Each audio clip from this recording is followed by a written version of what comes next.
장애인 문화복지신문 제339호 제2면입니다. 발달장애인의 잔존 능력을 구체적으로 판단하여 한정 후견을 종료한 사례 -1. 정신적 장애인의 자기결정권 존중. 2013년 7월 발달장애, 정신장애, 치매, 기타 장애 또는 질병으로 정신적 능력이 부족한 사람들, 이하 정신적 장애인에 대한 우리 법의 시각을 180도 전환하는 변혁이 일어났다. 정신적 장애인의 자기결정권을 존중하고 후견인의 지원 아래 사회에서 동등하게 살아가는 것을 목적으로 한 성년후견 제도가 시행된 것이다. 정신적 장애인에 대하여 이리적이고 포괄적으로 행위능력을 제한하고 후견인에게 전권을 부여한 금치산 한정치산 제도에 대한 반성에 따른 변화였다.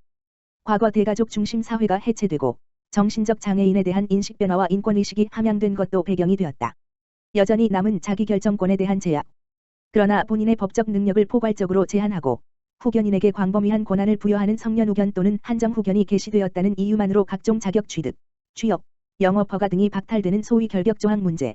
후견 개시 원인이 된 정신적 제약이 소멸하여야만 성년후견 또는 한정후견을 종료할 수 있도록 한 규정 등은 성년후견 제도의 이념에 반한다는 비판을 받고 있다. 특히 후견 종료와 관련하여 일단 성년후견 또는 한정후견이 개시되면 후견인의 도움이 필요한 사무가 종료되더라도 피후견인 본인이 사망할 때까지 후견은 지속된다고 해석하는 것이 다수의 입장이었다. 발달장애, 정신장애, 치매 등 대부분의 정신적 제약은 현대의학으로 소멸하거나 치유할 수 없기 때문이다. 이런 결과는 후견의 보충성, 자기결정권 존중의 원칙에도 반하는 것이었고 성년후견 및 한정후견 종료에 대한 민법 제11조 및 제14조에 대한 비판의 목소리가 높아지고 있었다. 그러던 중 최근 서울가정법원은 과거 사기 피해 회복을 위해 한정후견이 개시된 발달장애인에 대하여 그의 구체적인 잔존 능력의 정도를 바탕으로 정신적 제약이 소멸하였다고 보고 한정후견 종료 심판, 서울가정법원 2021호기 278 한정후견 종료, 이하 대상심판이라고만 함을 하였다. 대상심판은 민법 제14조를 성년후견 제도의 이념에 합치되게 해석하였다는 점에서 큰 의미가 있다. 본고에서는 대상심판을 소개하고 우리나라 성년후견 제도를 개관하고 해외 주요 국가들의 후견 종료와 관련한 규정들을 살펴본 뒤 우리나라 성년후견 및 한정후견 종료와 관련한 민법 규정의 문제점을 고찰하고자 한다.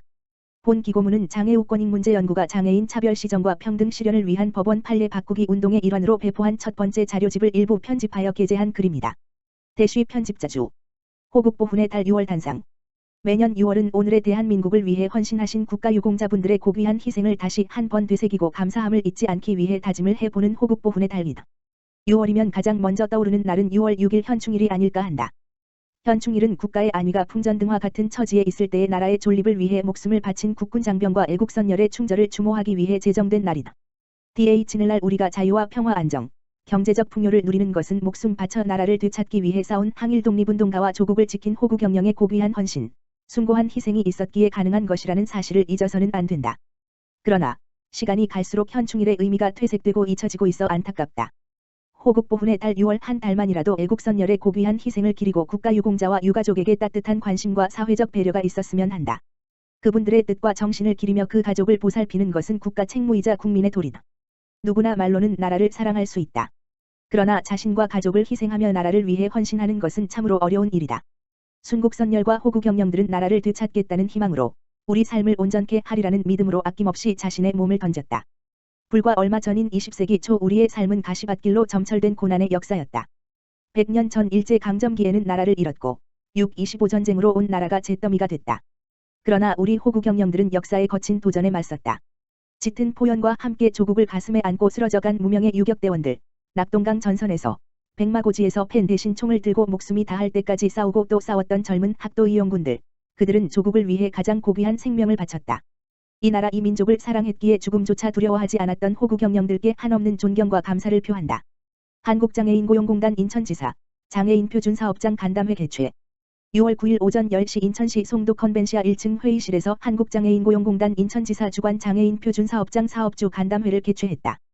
코로나 거리두기 완화 후 처음 갖는 공식적인 대면 행사로 인천 부천 지역 장애인 표준사업장 40개 이상, 사업주 및 실무자 80명이 함께하여 현장의 애로사항을 프리토킹 형식으로 진행했다. 간담회는 한국장애인고용공단 인천지사 박창열 차장의 사회로 진행되었고 기념공연으로 인천시립장애인예술단 오케스트라가 넬라 판타지, 도레미송 등 귀에 익은 음악을 연주했다. 전국지방자치단체 중 유일한 인천시립장애인예술단은 8명의 장애인단원이 정식 고용된 후 첫 공연으로 현장에 뜨거운 호응을 얻었다. 인천지사 김정대 지사장은 인사말에서 장애인 표준사업장 사업주의 일사 한 장애인 더 채용, 릴레이 캠페인 동참을 독려하였다. 이어서 김승일 기업지원부장이 장애인 표준사업장의 신규 고용 장려금, 정책자금, 무상지원금 등 기업 지원에 대한 설명과 질의응답 시간을 가졌다. 각 분야의 사업주들은 장애인 표준사업장 인증 과정에서 겪은 어려움과 사업 진행에 따른 현장의 애로사항을 전달하면서 다양한 의견을 제시했다. 특히 장애인 표준사업장에 대한 현장 공무원들과의 소통 및 판로 지원 관련 홍보에 대한 건의사항이 주가됐다.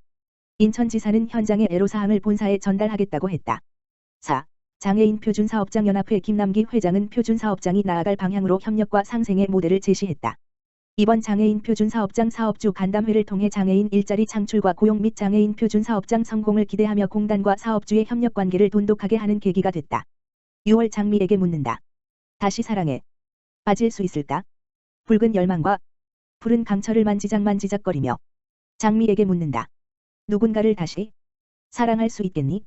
누군가를 다시 그리워할 수 있겠니? 누군가의 가시에 쿡 찔려 다시 소스라치게 놀랄 수 있겠니?